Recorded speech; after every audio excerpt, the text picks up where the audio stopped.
जय हिंद साथियों। आज फिर एक वीडियो के साथ आपके लिए लेकर आए हैं ट्रिपल सी की थर्ड वीडियो यानी पार्ट नंबर 3। अगर आपने पार्ट नंबर 2 और 1 नहीं देखा है तो आप चैनल पे जाइए, वहाँ से आप पार्ट 1 और पार्ट 2 देखिए।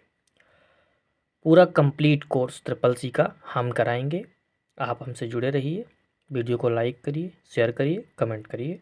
जो भी दिक्कत लगे आप हमें पूछ सकते हैं। कंप्लीट कोर्स तो आज हम आपको सिखाएंगे कि सीपीयू कैसे वर्क करता है, क्या क्या प्रोसेस होता है। चलो, जैसे कि आप चित्र देख रहे हैं, हमने बहुत बढ़िया चित्र बनाया है आपके लिए। तो आप चित्र में देख सकते हो। सबसे पहले जो चित्र है हमारा, यहाँ पर देखिए, एक हमारा इनपुट यूनिट है। क्या है? इनपुट यूनिट है। अब इनपुट यूनिट क्या हो गया? माउस और कीबोर्ड। ठीक है, माउस और कीबोर्ड क्या है? एक इनपुट यूनिट है। अब कोई चीज़ माउस और कीबोर्ड के माध्यम से कोई भी डाटा या कोई भी इंफॉर्मेशन हम क्या करते हैं, इनके माध्यम से सीपीयू को भेजते हैं। कोई भी इंफॉर्मेशन हमने सीपीयू को भेजी, फिर वो कहाँ पहुँचती है? पहुँचती है एएलयू यानी अर्थमेटिक लॉजिक यूनिट में। क्या यहाँ पर क्या होता है? गणना होती है। क्या होता है? गणना करता है। सीपीयू क्या करता है? यहाँ गणना करता है। और ये जो कंट्रोल यूनिट है, इसमें क्या होता है? यहाँ पर जो भी इंफॉर्मेशन है उसको कंट्रोल करता है। क्या करता है? कंट्रोल करता है। फिर यहाँ जो होता है रजिस्टर, वो रजिस्टर्ड करके कंप्लीट बिल्कुल प्रोसेस करके सारी इंफॉर्मेशन को पूरा प्रोसेस करके कहाँ? आउटपुट में हमको दिखाता है। ये आउटपुट यूनिट कहाँ दिखाता है? आउटपुट में। एक कंडीशन हो सकती है कि हमें डिस्प्ले पे दिखाता है, और दूसरी कंडीशन है कि हम किसी कागज़ पर प्रिंट कर सकते हैं अपने प्रिंटर के माध्यम से। तो ये भी आउटपुट डिवाइस हो गई। तो आप समझ गए। फिर उसके बाद अब डाटा देखो, क्या होता है कि अब जो डाटा है मेमोरी में, अब इसमें मेमोरी भी होती है।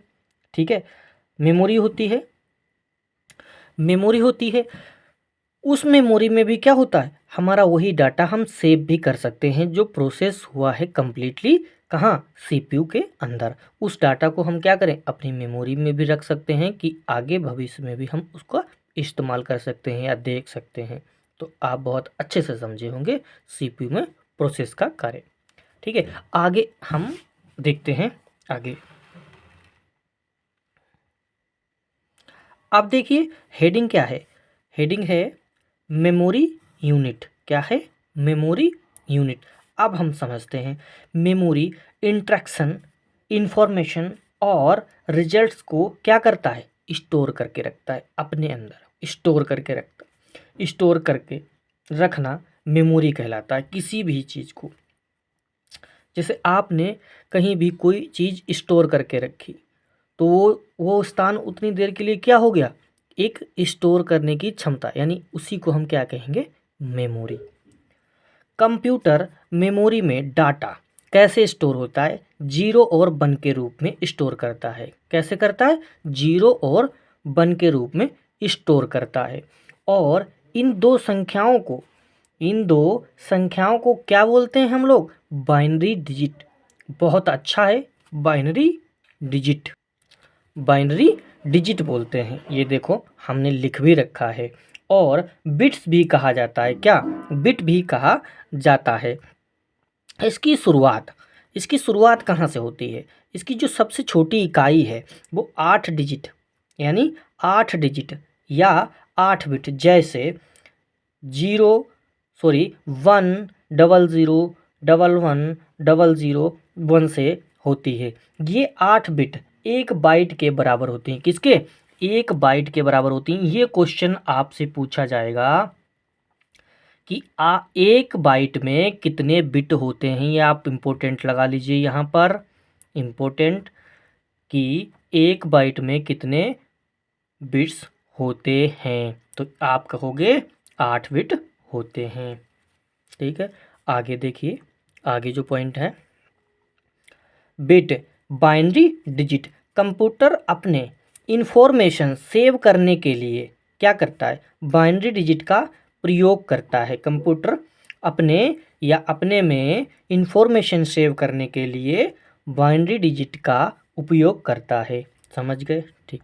चाहे कोई फ़ोटो हो या इमेज हो या फाइल हो या टेक्स्ट, कोई भी ऑडियो वीडियो फाइल, सब कुछ किस में करता है? 0 और 1 में कन्वर्ट करके सेव करता है। सिर्फ उसको यही मालूम है 0 और 1 उसी में कन्वर्ट करके करता है। आगे देखिए, आगे क्या है? पॉइंट नंबर 2, निवल।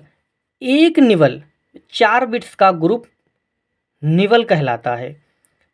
जो एक निवल जो होता है वो 4 बिट्स अगर है उसमें, तो एक ग्रुप निवल कहलाएगा। क्या कहलाएगा? ग्रुप निवल। और बाइट अगर 8 बिट का ग्रुप, एक बाइट कहलाएगा। वर्ड, किसी भी वर्ड को स्टोर करने के लिए 8 बिट से 96 बिट्स यूज की जाती है। आप लोग बहुत अच्छे से समझे होंगे।